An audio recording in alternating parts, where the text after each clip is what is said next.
Welcome to the Healthy Mind, Fit Body podcast. This is episode number 14. I'm Kevin, and I've got Wes on the other line. Hey, Kev. How's it going? Good. And we've also got a special guest today, Amy Dungan of healthylowcarbliving.com. And Amy has had huge success with a low-carb diet and has been quoted on abcnews.com and is also a regular contributor at examiner.com. Amy, welcome to the show. Thanks, guys. I'm glad to be here. Oh, it's great having you. Yeah, I noticed you have a ton of articles on the Examiner, huh? You've been working away at the blogs quite a bit, huh? Yeah, I have. I've been trying to put up everything that would seem helpful to someone in some aspect. So, yeah, every time I see something that interests me, I try and write a little bit about it. Mm-hmm. So it's a lot of fun. And you're also into photography, I see. Yes, I am. Uh-huh. Do you take lots of pictures of your low-carb meals? No, not really. Usually I'm just interested in eating. Gotcha. So I've done a few. When I do recipes or try something new, maybe I'll take a picture of it. But I was just thinking of those Yelp reviews. You know, people take pictures of the food they eat and then they rate it on Yelp. Oh, yeah. No, I had thought about doing the whole photo food logging thing for a while, but I don't know. I got to get the camera out and set it all up. And, it's just too much time for me. Yeah. Kind of a project, huh? Yeah, it is a project. So, yeah, we had a list of questions. Really curious about your process, how you did this. What were the motivating factors in deciding to start eating low carb? Had you been kind of interested in it in the past or dedicated to the high carb, low fat thing? Because that was my perspective. I thought that was the best way to eat. And then all of a sudden my worldview changed when I started reading about the insulin factor as a contributor to weight gain and fat storage. Yeah, absolutely. I had tried just about every diet there was. And I was absolutely the whole, low fat, high carb. This is how you're supposed to eat. This is what's best for you. And despite the fact that sometimes I lost a little weight, I was always tired. I was always depressed. It just never worked long term for me. Mm-hmm. So I had gotten to the point where I was pretty real desperate. I mean, I had family members that had diabetes and other problems that, excess weight can make worse. The metabolic syndrome stuff? Yes, absolutely. And I had no clue what it was. I just thought maybe it was just something about me. Maybe I was lazy. I don't know. I couldn't figure it out. I couldn't figure out why it wasn't working for me when that was what was supposed to be what was best. So when my children were little, I had spent some time with them doing some homeschooling stuff because I homeschool my children and have from the beginning. Oh, great. We're big fans of homeschooling.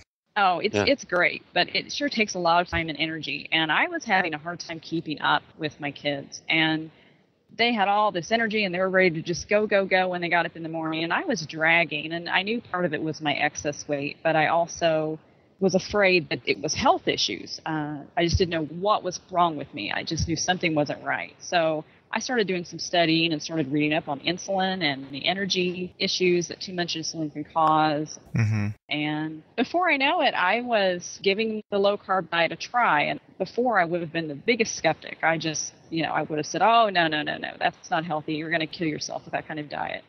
But I got to the point where it was my last resort. I had to do something. And it really made a difference. I was surprised at how well it worked for me. Yeah, and you've been doing this for how long? I've been doing this since 2001. Oh, great. That's awesome. What do you think the keys are to prevent the yo-yo dieting cycle that so many people go through? I think the biggest key is to make it a permanent change. Too many people look at it as, I've reached my goal and, now I can eat ho-hos. And You can't. You're only going to keep the weight off if you eat the way you've eaten to lose that weight. So I think we get lazy, maybe a little bit, maybe a little bit too self-confident. Now we've lost the weight, here we are. Mm-hmm. And we go back to our old ways thinking that somehow the fat cells have memory of that low weight level. Yeah. But I liked your the myth and the fact section you have on your website, healthylowcarbliving.com, where you mention this process that people, they think they can just go back to their prior way of eating, but that's obviously what created the excess fat to begin with, right? It is. I mean, I guarantee I did not gain weight because I was eating healthy meats and cheeses and vegetables. I was diving headfirst into the Ben & Jerry's and I was eating all this stuff, all the pastas and all the fat-free this and fat-free that that's loaded with sugar and trans fats and all these things that at the time I thought were good for me, and they were just making me worse. So, yeah, you definitely can't go back to eating that way.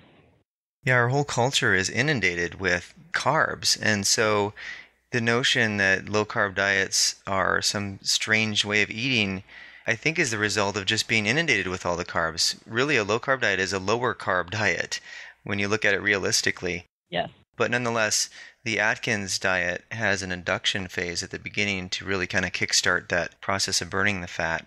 So how hard was it for you to start that process of induction, which is like less than 20 grams of carbs per day? Did you do that? And how many carbs are you eating now?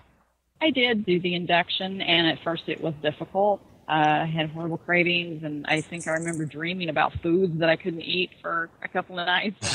Yeah. I have those nightmares where you wake up and you're, sitting in a vat of icing or something, But I told myself I could do anything for 2 weeks.